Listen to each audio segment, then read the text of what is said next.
Good morning, everybody. We'll talk about a few different topics this morning. It's probably going to be more of a discussion than a rant.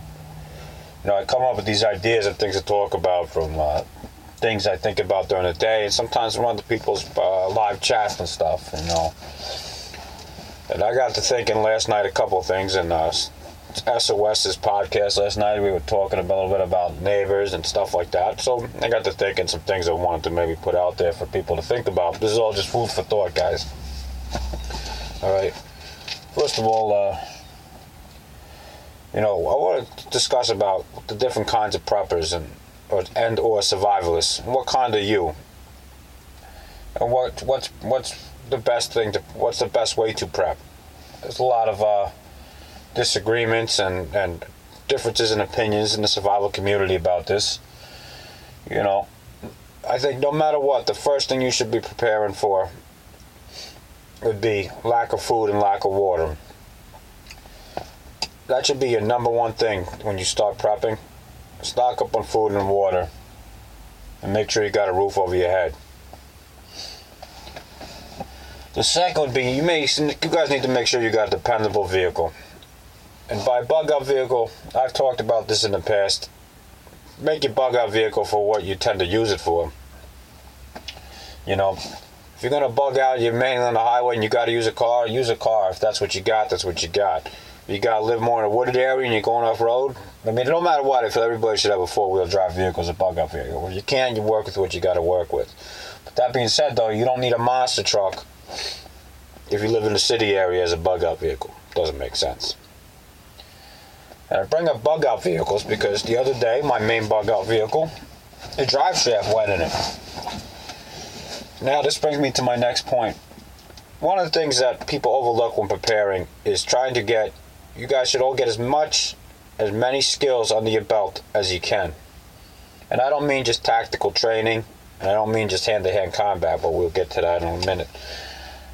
But the regular basic skills for survival that will come in way more handy probably than tactical training would be the ability to fix and work on your own vehicle. Electrical skills, plumbing skills, carpentry skills. In a grid down situation, SHTF situation, or you're living, let's say not even grid down, let's say you bugged out, you go to a bug out location, you're living off the grid, or you're just bugging out in your vehicle, something goes wrong. Let me tell you, it's nice to know how to fix these things. I grew up in the trades, and luckily I was raised to save money and better to do things on your own than pay somebody else to do it. And that's how I live my life. As long as I can do it myself, I do it myself. And there's very little that I can't fix or build, which is a blessing, I guess, and a curse when you got a lot of family that expects you to do things for them. But it's a blessing to have these skills. And tell you the truth, they're not that hard to learn if you take the time to learn. Not everybody has the time, and I totally understand. But hey, you know what? If you don't have the time to get the hands-on experience, which is what you really ideally want, watch some YouTube videos, pick up some books, practice the basic skills. I'm not saying everybody out there is going to know how to change a drive shaft. I do, but everybody out there probably doesn't. But being able to perform basic repairs on a vehicle is just an amazing thing to have under your belt in an SHTF situation. Being able to, if you're off the grid and you need to be able to, your electrical's out, right? And you got a generator going and your generator, something happens to your generator, stops running. Having the skills to work on a small engine like that and electrical skills is going to be very important. So if you're part of a survival group, I don't believe in having a large network. I like having a large network of people I know in the community, just in case. But I don't believe in moving around and bugging out with a large group of strangers. I do have a group of family and some close friends. There's probably about 10 of us in total, and that's about as big as it needs to be. All right? And we all have different skills we bring to the table. So that's what you want if you're going to get a group together. You want different skills. You can't always be a one-man army. However, I'm more of a gray man type individual. If I had my way, I got a family and stuff like that, and I do have friends that I consider like family, so I have a very tight-knit group that I care about. But if it was just me, gray man would be the way to go. If I didn't have a family, I'd be on my own. So, back to skills. Knowing how to fix a roof, how to repair a roof, just the basic skills. Take the time, people. If you can't learn, I went to a couple different trade schools. I'm obviously at an age now where I don't have time. I have a family. I don't know if I even have time to learn any more trades, but I try to learn everything and anything I can. All right. I also have quite a bit of hand-to-hand combat training and weapons training. Some things were taught to me over time, the course of my life. Other things are courses that I paid for to take. I'm still an active martial artist. I still take martial arts all the time. And that's something else I want to get to. Tactical preparedness is good. It's important to have. I've explained many times in my videos, I am not gung-ho on that being the main thing that you prepare for. Like I said, the main thing you should be preparing for is lack of food, lack of water, lack of shelter, and protecting your family.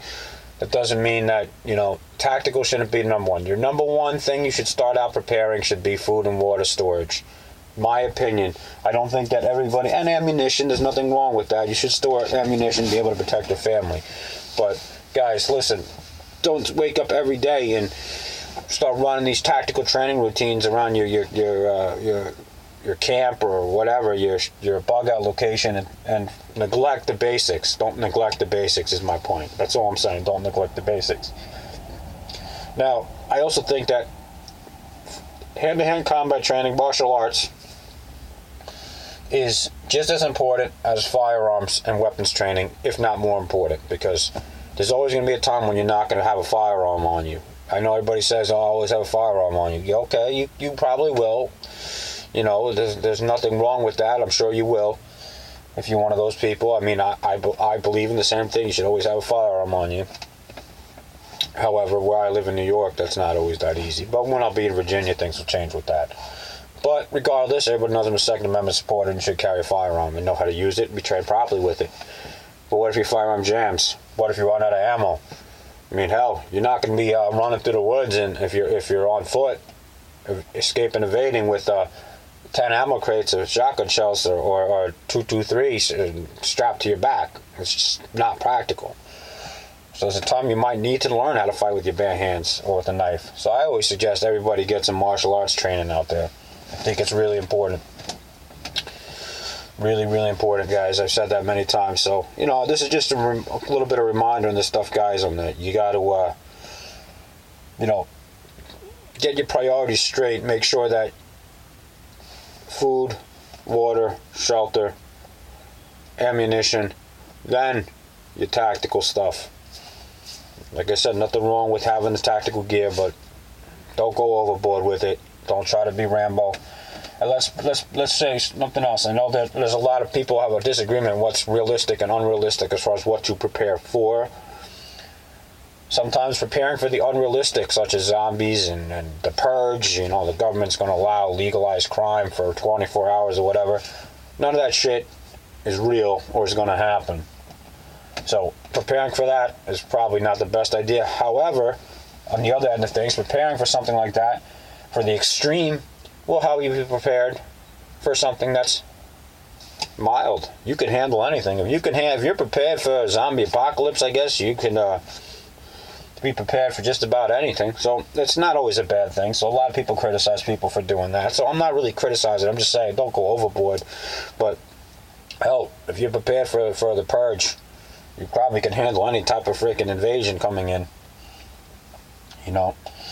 Something to think about. It's also good for kids to get kids involved in that stuff. And finally, I want to talk about neighbors. That was one of the topics I started out talking about, and I lost track a little bit here. But neighbors,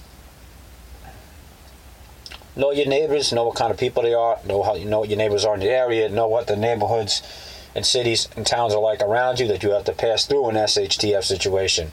If you got no choice but to travel through a really bad crime-ridden area, that's going to be a problem. You got to be prepared for that. And if that's what you got to pass through, if you're bugging out, especially if you got to go on foot. If you're one of those people that can go on foot, you're in one of the city, more real urban areas, be freaking prepared. That's when your combat and tactical training is really going to come in handy. So what I'm saying, you guys got to prepare for where you live and what you're preparing for. It's really important. Your surroundings are really important. A lot of people overlook that. If you're in the heavy wooded area, you're probably not going to need to run around in a bulletproof vest. Now, I'm not saying that you won't need to, but it's going to be less likely that you're going to have to go gray man and stealth and tactical than if you're in the middle of the city and you're on foot.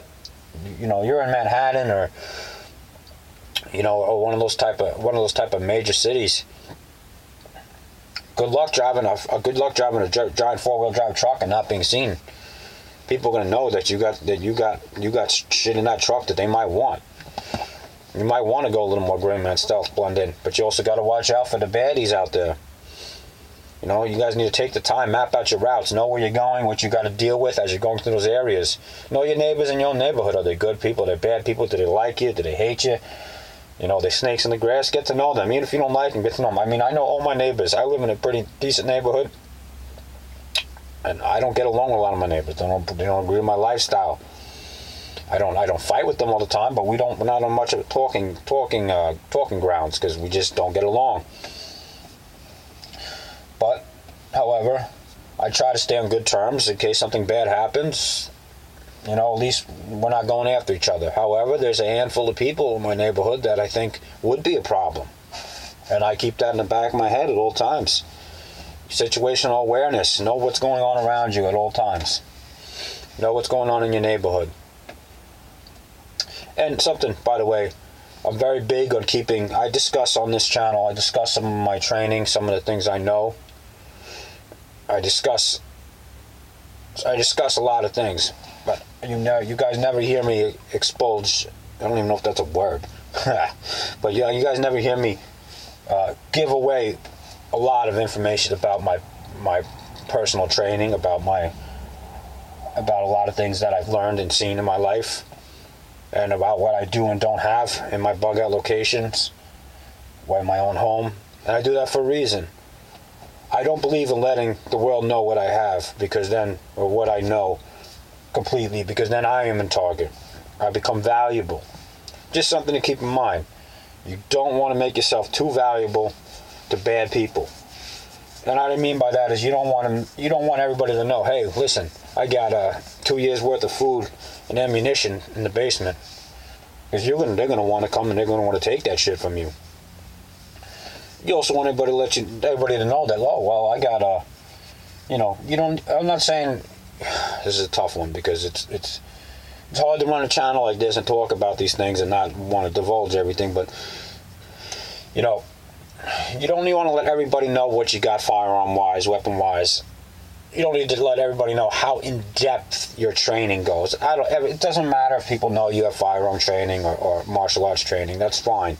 You don't need to go into how deep-rooted your stuff is and how much you really know on the tactical end of things, because you don't want everybody to see you as a threat. Because if they see you as a threat, you might become the first target. They might come after you first. So, that's where I'm at. That's just a little food for thought for today, guys. I'm going to end it here because this is going on like 13, 14 minutes, and it's not really my normal Sunday rant. It's just a little bit of food for thought for everybody, and I hope everybody enjoyed it.